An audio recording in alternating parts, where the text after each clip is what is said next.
Mamãe, por que está fechado? Por que eles dizem isso?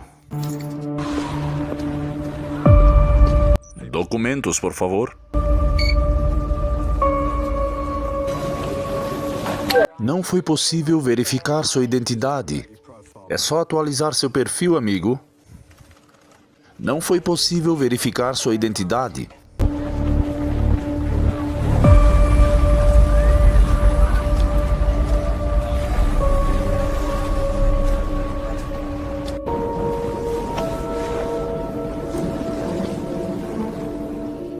Pela paz, pela união. Pela sua segurança, toda atividade é monitorada.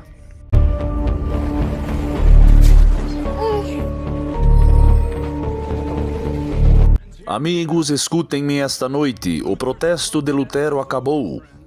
Amém? Talvez agora sejamos todos uma só igreja. Acho que é assim que as coisas estão caminhando agora. Para muitos é um sinal bem-vindo do retorno dos Estados Unidos aos valores tradicionais e ao descanso comunitário. Mais detalhes após o intervalo. Dizem que se não cumprirmos, perderemos tudo. Melhor perder tudo do que perdê-lo. Senhor, nos dê forças para resistir.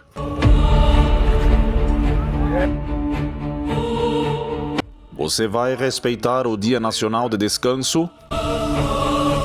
Eu honrarei o sábado de Deus, não o decreto dos homens.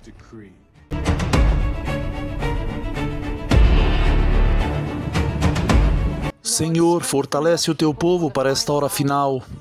Nós somos teus até a morte. A partir de hoje à noite, a observância do Domingo Nacional é obrigatória. A fiscalização começa ao amanhecer. Espera-se que os cidadãos respeitem. Senhor, grave sua lei em seus corações. Podem mudar as leis dos homens, mas não as leis do céu. Eles estão varrendo o vale e precisamos continuar em movimento. Eu escuto isso.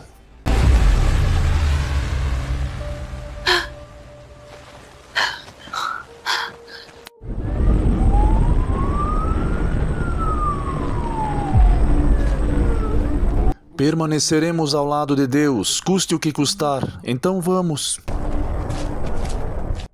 Num mundo que prometia liberdade, sombras escuras agora se abatem sobre nós. Poderes ancestrais estão ressurgindo e novas leis, tanto no Reino Unido quanto nos Estados Unidos, estão apertando o cerco. Essas mudanças não são aleatórias, elas ecoam uma profecia escrita há muito tempo. O sistema da marca da besta, um teste global de lealdade previsto, está se intensificando bem diante de nossos olhos. Acompanhe-nos enquanto desvendamos como essas leis drásticas e draconianas cumprem as profecias do fim dos tempos e o que significa para cada um de nós.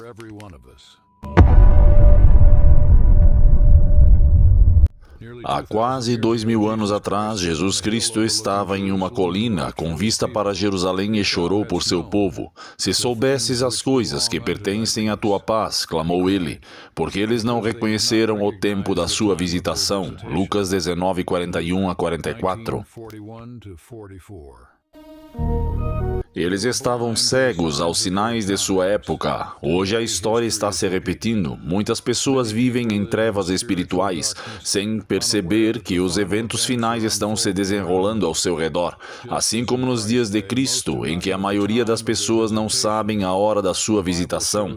A Bíblia nos mostra padrões. Há muito tempo, o rei Herodes e o governador Pilatos eram inimigos, mas uniram suas forças para crucificar Jesus. Naquele mesmo dia, Pilatos e Herodes tornaram-se amigos. Lucas 23, 12. Líderes religiosos aliaram-se a um governante pagão para silenciar o Filho de Deus. Esse padrão de alianças improváveis contra a verdade se repete. Naquela época, forças poderosas se uniram para perseguir o povo de Deus, e o mesmo acontecerá novamente em nossos dias. Vemos esse padrão das notícias ainda hoje. O que acontece em uma nação logo se repetirá em outra. A Bíblia adverte que a perseguição aumentará em ambos os lados do Atlântico.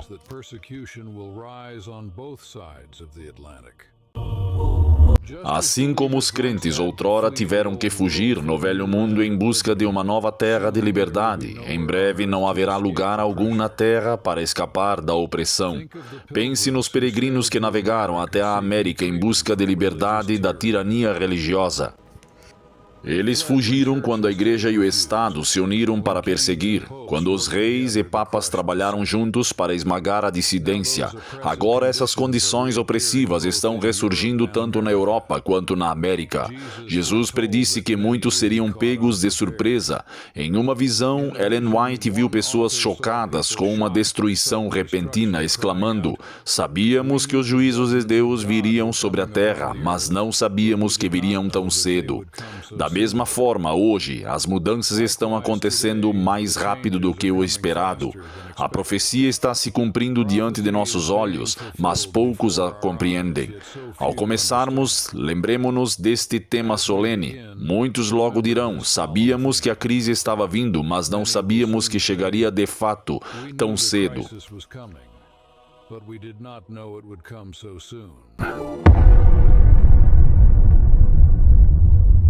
Há 5 séculos atrás, a Reforma Protestante arrancou a Inglaterra da autoridade do Papa. A Igreja da Inglaterra foi fundada e o monarca britânico deixou de se ajoelhar perante Roma. Mas agora, numa reviravolta histórica surpreendente, o rei britânico reinante está a tornar-se amigo do Papa abertamente. E pela primeira vez em 500 anos, o rei Charles III viajou a Roma para uma visita de Estado ao Vaticano, tornando-se britânico a rezar publicamente com o Papa desde a Reforma. Este encontro é muito mais do que uma simples visita de cortesia. É um reencontro simbólico entre monarca e pontífice, igreja e Estado. Essa aliança é descrita como um vínculo ecumênico interreligioso. Por que isso é tão importante? A profecia bíblica compara a igreja romana a uma mãe e as igrejas protestantes, as filhas que outrora se separaram dela. Durante séculos, desde a época de Martinho Lutero, essas denominações protestantes que eram suas filhas distanciaram-se da influência de Roma. Mas a profecia dizia que as filhas retornariam para casa, para a sua igreja-mãe. Agora estamos vendo isso acontecer.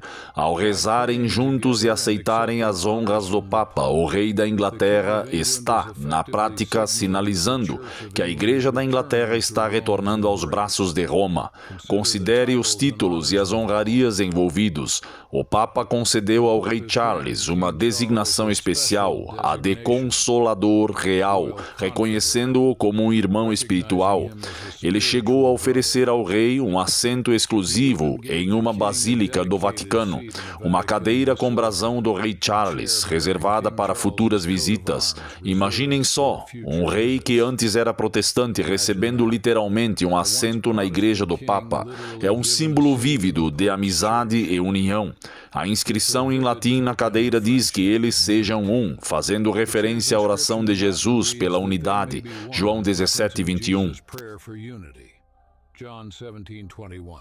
Mas essa é uma unidade falsa, não se baseia na verdade bíblica, mas sim em deixar de lado a verdade para se alinhar ao poder papal. A história oferece um contexto que nos faz refletir o rei Henrique VIII. Embora tenha rompido politicamente com Roma, recebeu o título de defensor da fé de um papa depois de escrever contra os reformadores protestantes.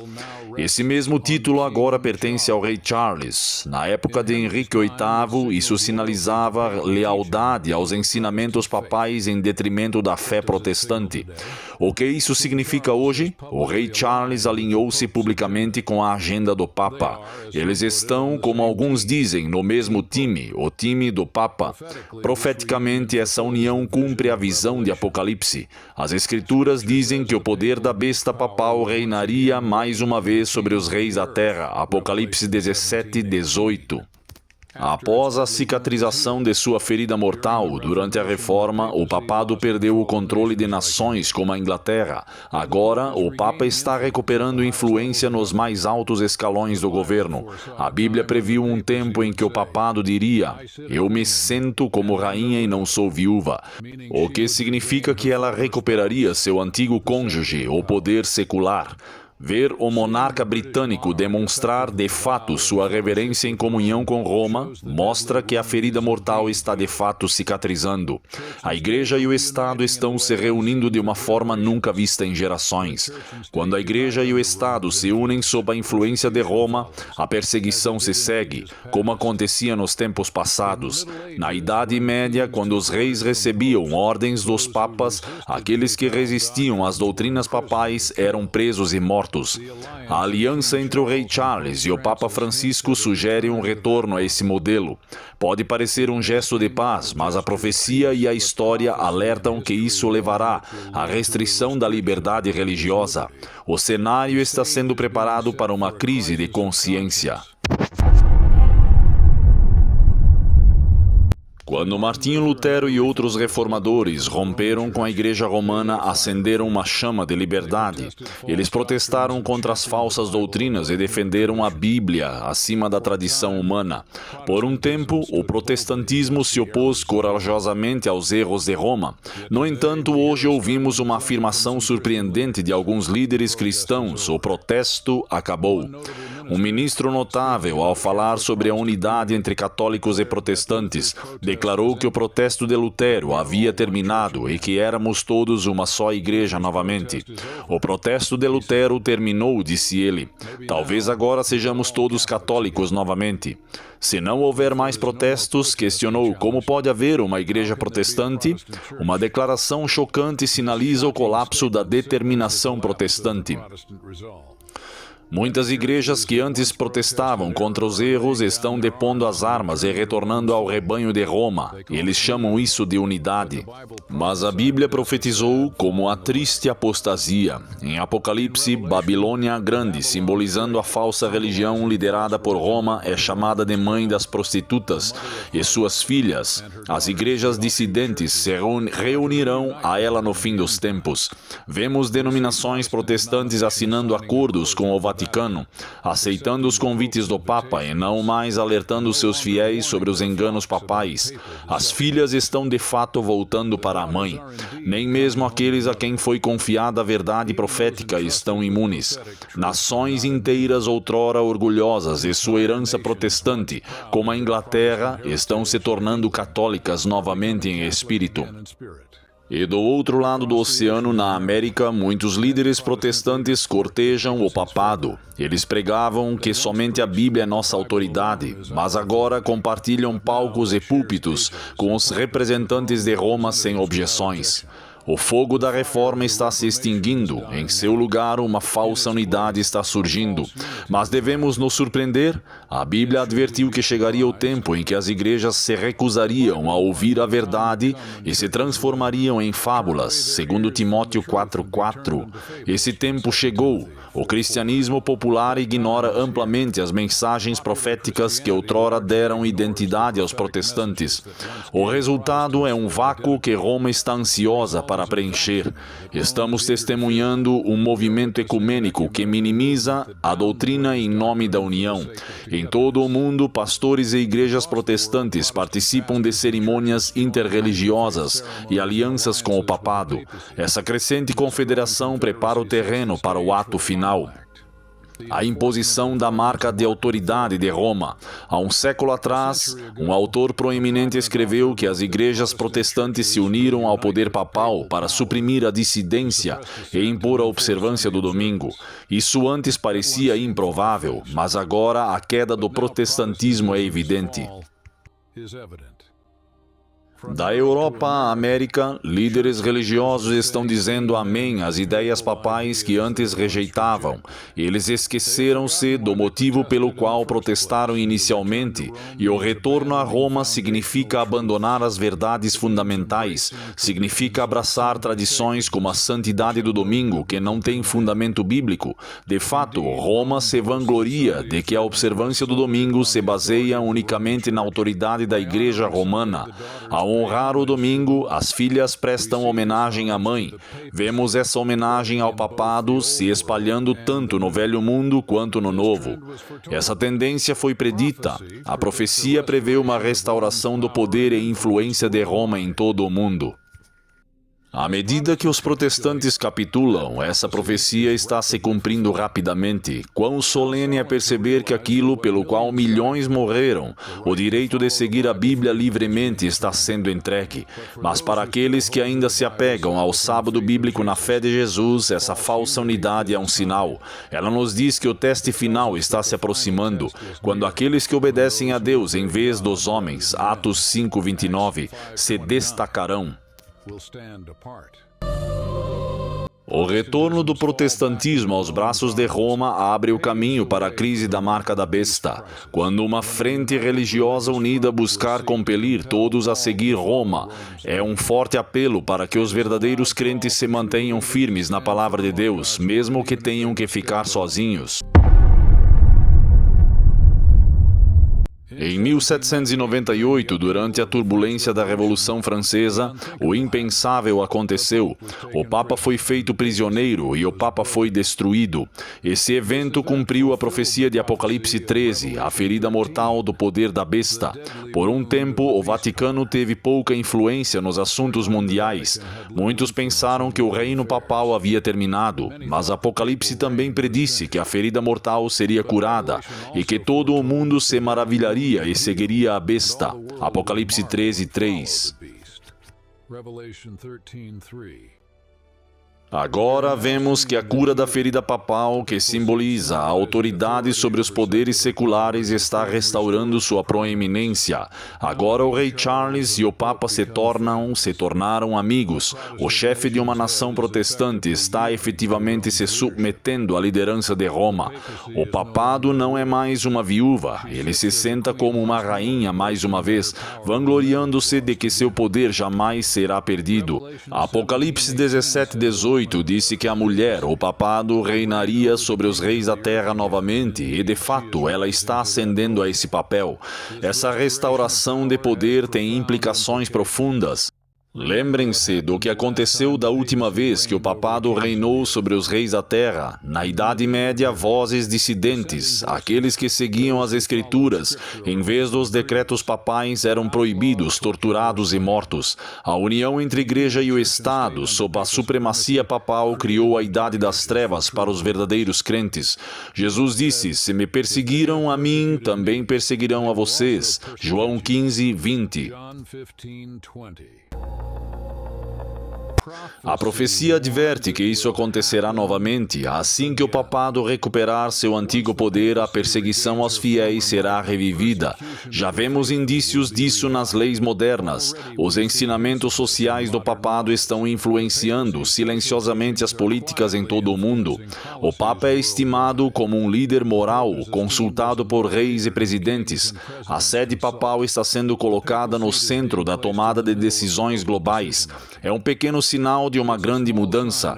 Roma está recuperando seu trono. À medida que isso acontece, o teste final se aproxima. Quando o mundo se render à liderança do papado, aqueles que se recusam a se submeter se destacarão como súditos do reino de Deus e não da besta.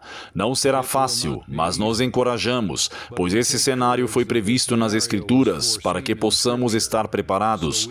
O Cordeiro de Deus triunfará sobre a besta, Apocalipse 17:14, e os que estão com ele serão chamados eleitos e fiéis. Somos chamados a estar entre os fiéis que permanecem ao lado de Jesus quando o poder papal dominar o mundo mais uma vez. Primeiro, aprendemos que a história repete os mesmos padrões de opressão religiosa da época de Jesus e a Idade das Trevas está ressurgindo hoje. Alianças estão se formando, ecoando aquelas antigas tradições. Após 500 anos, a coroa britânica e Roma se reuniram, cumprindo a profecia diante de nossos olhos. Em seguida, discutimos como o protestantismo está se rendendo. As outroras ousadas igrejas protestantes estão deixando de lado a verdade para se unirem ao papado, exatamente como a profecia disse que aconteceria. As filhas estão retornando à sua mãe e o poder de Roma está ressurgindo. Ao mesmo tempo, o papado, sua influência global e sua sede de autoridade estão sendo restaurados pelos líderes do mundo. O Papa está novamente guiando reis e políticas exatamente como previsto para os últimos dias. Até agora, o quadro é claro. Tanto o velho mundo quanto o novo mundo estão se movendo na mesma direção, de volta a Roma. Na Europa, laços seculares com o papado estão sendo revividos e na América, uma nação fundada na liberdade, líderes estão cada vez mais apoiando a agenda de Roma. Essas mudanças religiosas e políticas preparam o terreno para o que está por vir a seguir. A partir daqui, exploraremos como essas tendências se conectam a um sistema de controle digital em rápido crescimento, capaz de monitorar compras e vendas e movimentação, cumprindo a profecia da marca da besta. Veremos também como os Estados Unidos estão prestes a impor leis religiosas, desde projetos de lei sobre o descanso dominical até planos nacionais como o Projeto 2025. Finalmente, descobriremos a esperança que temos em Cristo ao enfrentar o que está por vir.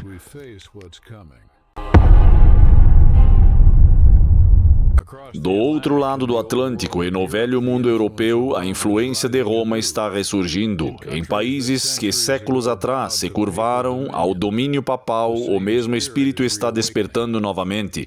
Muitas nações europeias já honram o domingo como dia de descanso por lei. Um legado da influência católica. Na Alemanha, por exemplo, a maioria das lojas fecham aos domingos. Esses são ecos modernos do catolicismo romano. O sistema de autoridade e tradição da igreja, do qual os reformadores fugiram. A Bíblia predisse que, tanto no Velho Mundo quanto no Novo Mundo, a influência de Roma ressurgiria. Profecias predizem a restauração de seu poder. Tanto no Velho Mundo quanto no Novo Mundo, o papado receberá homenagem na honra prestada à instituição do domingo. Estamos testemunhando isso acontecer. Nações com profundas raízes católicas estão incentivando a observância do domingo por razões morais ou familiares. Os esforços para promover um domingo sem trabalho estão crescendo, apresentados como um benefício para a sociedade. Isso espelha o passado, quando imperadores e reis, sob influência da igreja, impunham o descanso dominical. Agora, voltemos nossa atenção para o novo mundo, especialmente os Estados Unidos da América. A América foi fundada como um refúgio da religião imposta pelo Estado no Velho Mundo, com uma Constituição que protegia contra a união entre Igreja e Estado. Mas hoje estamos vendo um movimento para diluir essa separação. Vozes influentes promovem o nacionalismo cristão, a ideia de que o país deve ser governado por leis cristãs. Superficialmente soa nobre, mas na prática isso muitas vezes significa impor uma vertente do cristianismo por meio da lei civil, assim como Roma fez em tempos passados. Os defensores modernos desse movimento afirmam que as leis civis devem impor valores religiosos. Eles argumentam que a nação precisa retornar a Deus. Isso ecoa o que Apocalipse adverte, uma imagem da besta, na qual a igreja e o Estado se unem para impor a adoração. Apocalipse capítulo 13, 14 e 15. Na prática, uma nação fundada no protestantismo começaria a agir como o poder papal, impondo decretos religiosos. A profecia diz que os Estados Unidos, simbolizados por uma besta com chifres de cordeiro, um dia falará como um dragão, ordenando ao mundo que adore a primeira besta, o papado. A cultura e os tribunais americanos já demonstram uma crescente diferença em relação ao cristianismo tradicional e à vida pública. A ideia do domingo como um dia nacional de descanso está ganhando apoio sob o pretexto de promover o tempo em família ou o bem-estar social. Até mesmo algumas vozes seculares reconhecem a sabedoria de um dia de folga comum. Mas por trás disso, a profecia bíblica revela um plano global se formando. Os princípios do papado estão sendo adotados tanto na Europa quanto na América, preparando-se para convergir na questão da imposição da religião, adoração. Para os crentes na Bíblia, esses desenvolvimentos são surpreendentes, mas também reconfortantes. Há mais de 100 anos, os cristãos foram exortados a ficarem atentos ao catolicismo romano no Velho Mundo e à ascensão do protestantismo apóstata no Novo. De fato, o catolicismo romano está ressurgindo em todos os lugares e o protestantismo comprometido está se unindo a ele. Isso prepara o terreno para o próximo passo, a imposição da marca da besta, que abordaremos a seguir, mas primeiro vejamos como a tecnologia moderna está possibilitando esses movimentos proféticos. Quando a Bíblia adverte que o poder de uma besta proibirá a compra e venda a qualquer pessoa que não possua sua marca, Apocalipse 13:17, as pessoas costumavam se perguntar como isso poderia ser imposto em todo o mundo. Hoje temos uma resposta: a tecnologia digital. Antes de prosseguirmos, deixem-me esclarecer alto. Esta sessão não trata de identificar o que é a marca da besta. Em vez disso, estamos nos concentrando em como o mundo poderá impedir as pessoas de comprar e vender como consequência de não possuírem a marca. Governos e empresas estão construindo sistemas capazes de monitorar cada transação e verificar a identidade de cada pessoa. No Reino Unido, líderes anunciaram planos para tornar a identidade digital obrigatória para o dia a dia, inclusive para o direito de trabalhar. Se esses planos forem bem-sucedidos até o final do mandato deste parlamento, ninguém poderá começar um novo emprego sem uma identidade digital aprovada pelo governo. Em outras palavras, você não poderá trabalhar no Reino Unido se você não tiver uma identidade digital. É simples assim. Pensem nisso. Uma pessoa sem as credenciais digitais adequadas poderão ser impedidas de ganhar a vida. Soa assustadoramente como a profecia do Apocalipse. Observadores notaram o paralelo, um sistema em que você não poderá comprar ou vender sem a marca exigida. A identidade digital proposta pela Grã-Bretanha, apelidada de BritCard, vinculará tudo sobre você, informações bancárias, registros médicos, carteira de motorista, benefícios em um único perfil. Cada compra ou movimento que você fizer será rastreado. Um relatório alerta que todos os cidadãos se tornarão digitalmente visíveis para o Estado em todas as transações. Tal vigilância total seria impensável algumas décadas atrás, agora está prestes a se tornar realidade. É aqui que outro elemento profético entra em foco: leis draconianas. Ao longo da história, sociedades sob pressão aprovariam leis extremas que punem a dissidência e suprimem a liberdade. Mas nunca antes o mundo teve as ferramentas tecnológicas para impor tais leis instantaneamente e universalmente. Em épocas passadas, leis draconianas exigiam exércitos, informantes e força física. Hoje, elas exigem apenas um registro em um banco de dados, com identidades digitais, sistemas de pagamento centralizados e vigilância em tempo real. Uma única lei aprovada em nome da segurança pública ou da unidade nacional pode ser aplicada automaticamente a milhões de pessoas. O que antes exigia força bruta, agora pode ser executado com algoritmos. A profecia advertiu que chegará o tempo em que leis severas serão impostas, exigindo adoração e obediência. E aqueles que se recusarem enfrentarão penalidades econômicas. Sistemas de controle digital estão transformando isso de teoria em prática. E o Reino Unido não está sozinho. A União Europeia está trabalhando em uma carteira digital universal para todos os europeus. Países como Índia e China já implementaram sistemas nacionais de identidade digital e pagamento, controlando como as pessoas acessam os serviços. Na Índia, por exemplo, o governo impulsionou a transição do dinheiro físico para o digital. Os pagamentos digitais deram às autoridades uma supervisão sem precedentes das finanças pessoais. Sem dinheiro físico, um dissidente pode ser excluído da economia com alguns cliques. Nos Estados Unidos, tendências semelhantes estão em curso. O governo federal está explorando uma moeda digital do Banco Central, CBDC, um dólar digital em nível estadual. Muitos estão implementando carteiras de motoristas e documentos de identidades digitais. O Utah, por exemplo, está pilotando um programa estadual de identidade digital para fornecer a cada residente uma credencial digital verificada. Embora sejam elogiadas pela conveniência e segurança, esses sistemas também significam que um sistema central poderá decidir quem está autorizado a comprar, vender, viajar ou trabalhar. Imaginem um futuro sem dinheiro físico e apenas com dinheiro digital controlado pelo governo. Se você optar por desobedecer a uma futura lei religiosa, digamos, se recusar a cumprir um dia de adoração obrigatória, aqueles no poder poderão bloquear seu acesso a fundos com um clique.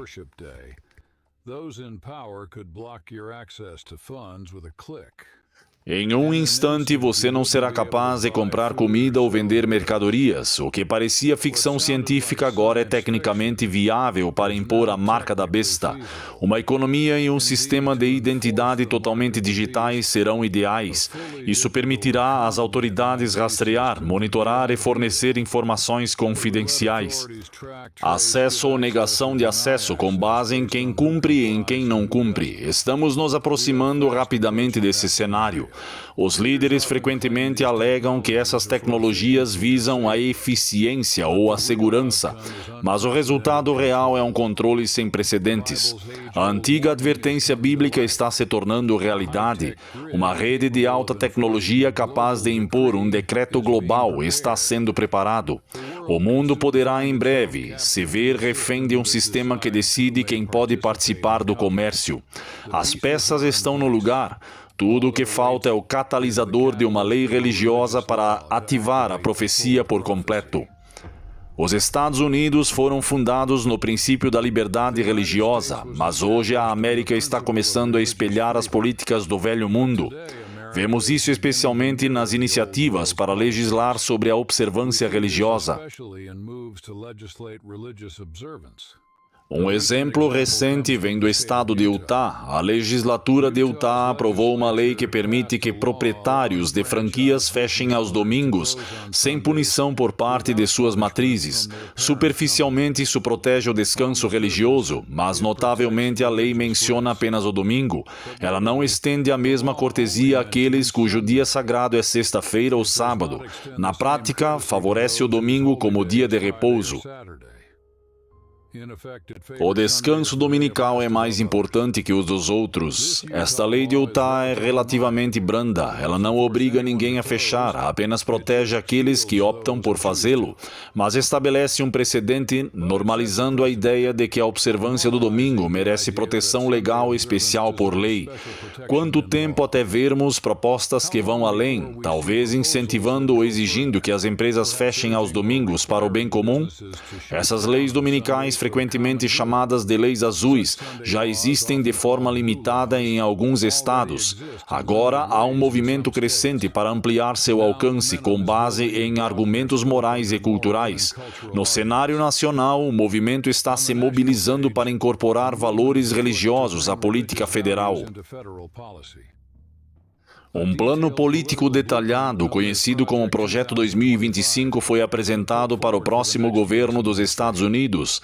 Em suas páginas há uma recomendação para revitalizar o descanso dominical na América. Referindo-se especificamente às leis dominicais, os autores olham para o passado com bons olhos, chegando a citar a antiga lei dominical do imperador Constantino em 321 DC como modelo. Eles propõem incentivos e proteções para o descanso dominical dominical e insinuam a possibilidade de desencorajar ou penalizar o trabalho aos domingos. Em essência, vozes proeminentes estão planejando um futuro onde a sacralidade do domingo seja preservada por meio de políticas nacionais. Passo a passo, os Estados Unidos estão cumprindo seu papel profético.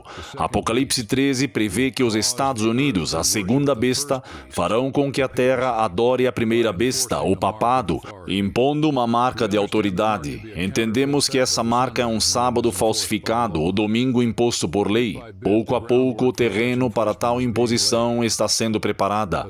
Uma lei estadual aqui, um plano federal ali, juntos apontam para um cenário não tão distante em que a observância do domingo se tornará obrigatória.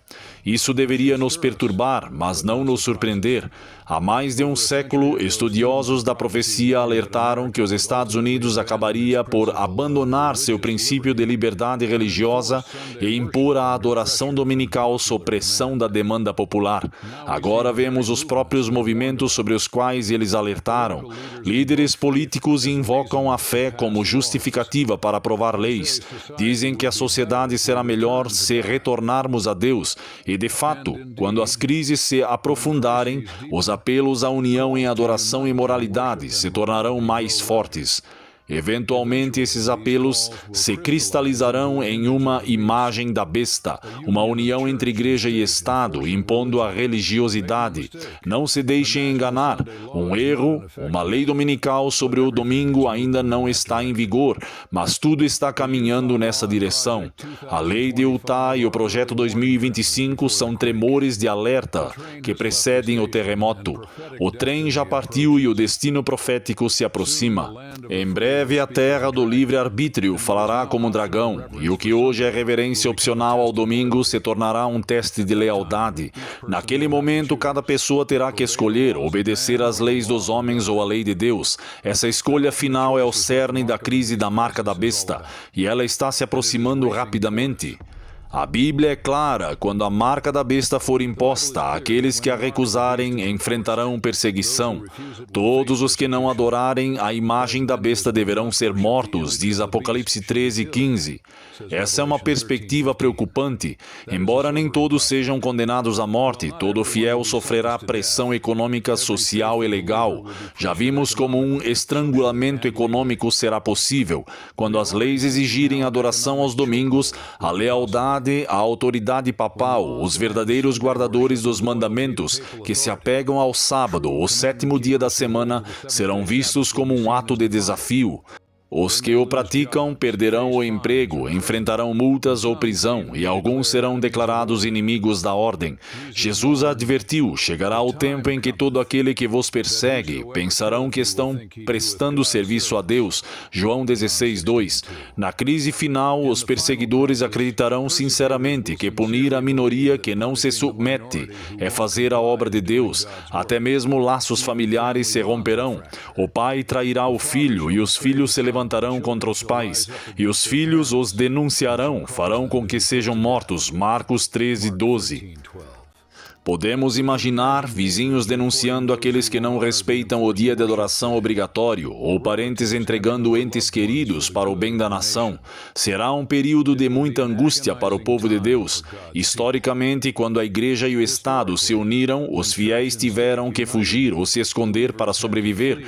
Mas na crise iminente não haverá nenhum país seguro para onde fugir. A perseguição surgirá tanto no velho mundo quanto no novo. Como observou um pregador, você não poderá virar para a esquerda nem para a direita. Portanto, sua única opção será olhar para cima. Nossa libertação não virá de nenhum refúgio terreno, mas somente de Deus.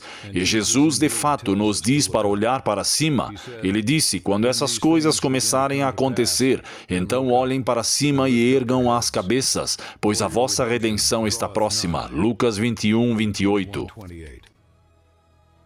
Em vez de nos acovardarmos com medo, devemos fixar os nossos olhos em Cristo, o nosso Rei que há de vir. Ele prometeu estar conosco nos momentos difíceis. O Salmo 91 pinta um belo quadro da proteção de Deus. Ele é o meu refúgio e a minha fortaleza, o meu Deus em quem confiarei. O mesmo Deus que sustentou Elias no deserto, alimentou seu povo com o maná e caminhou com os 3 hebreus no fogo, estará conosco. Podemos perder todo o apoio terreno, mas jamais perderemos o apoio dele. Não temas, assegura-te, diz o Senhor, pois eu estou contigo. Isaías 41:10. Alguns de nós podemos até mesmo enfrentar o martírio, como cristãos fiéis têm feito ao longo dos séculos. Se esse for o nosso destino, Deus nos dará forças, e além da sepultura, uma coroa da vida nos aguarda. Apocalipse 2:10. Outros viverão para ver Jesus retornar em glória sem provar a morte. De qualquer forma, a vitória está garantida para aqueles que se apegam a Cristo. Ele prometeu: nunca te deixarei nem te abandonarei. Hebreus 13:5. Ainda que o mundo inteiro se volte contra nós, não estamos sozinhos. A tempestade que se aproxima será grande, mas breve. Depois que passar, toda lágrima será enxugada. Nossa parte é permanecermos fiéis durante a tempestade, com nossa esperança ancorada em Jesus, até que Ele venha para acabar com todo o sofrimento para sempre. Caros amigos, passamos por realidades que nos fazem refletir. Leis draconianas no Reino Unido e nos Estados Unidos, uma grande aliança religiosa restaurando o poder papal, um sistema digital pronto para controlar quem pode comprar ou vender, e uma iminente onda de perseguição. Pode parecer algo avassalador, mas lembrem-se, Deus nos deu essas profecias não para nos assustar, mas para nos prepararmos. Ele quer que saibamos que ainda está no controle. Cada previsão cumprida é prova de que a sua palavra é verdadeira. Jesus disse: Ele nos anuncia essas coisas de antemão, para que quando elas acontecerem, possamos crer. João 14:29. O que devemos fazer com esse conhecimento? Primeiro, desperte espiritualmente. Agora é o momento de buscar uma comunhão mais próxima com Deus, estudar a Bíblia como nosso guia e orar por uma fé inabalável. Jesus chorou por aqueles que não reconheceram o tempo de sua visitação. Que isso não seja dito de nós. Os sinais do fim estão se revelando em tempo real. Não podemos ficar inertes enquanto o mundo caminha a passos largos para o clímax da história. Em segundo lugar, compartilhem a verdade com amor. Muitos não têm ideia do que está por vir. Quando o julgamento chegar, alguns irão em desespero. Vocês sabiam, por que não nos contaram? Temos agora a oportunidade de alertar os outros. Com delicadeza, mostre-lhes a Bíblia e Jesus, o único Salvador. Esta mensagem pode ser impopular, mas há vidas em jogo. Assim como Noé alertou sobre o dilúvio, nós devemos alertar sobre a crise iminente e convidar as pessoas para a arca de segurança de Deus.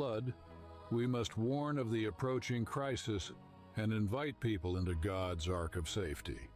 Por fim, apegue-se a Jesus e às suas promessas. Sim, um tempo de angústia como nunca houve antes se aproxima, mas não precisamos encará-lo com medo. O mesmo Senhor que nos falou desses acontecimentos também disse: Eis que estou convosco todos os dias até a consumação dos séculos. Mateus 28:20. Ele jamais nos abandonará. Encontre coragem na força dele. Quando tivermos que defender os mandamentos de Deus contra as leis humanas, ele estará conosco, assim como esteve com seus fiéis em tempos passados. No fim, a verdade triunfará. Apocalipse nos assegura que aqueles que obtiveram a vitória sobre a besta e a sua imagem se alegrarão na libertação de Deus. Jesus voltará em breve para pôr fim ao pecado e ao sofrimento.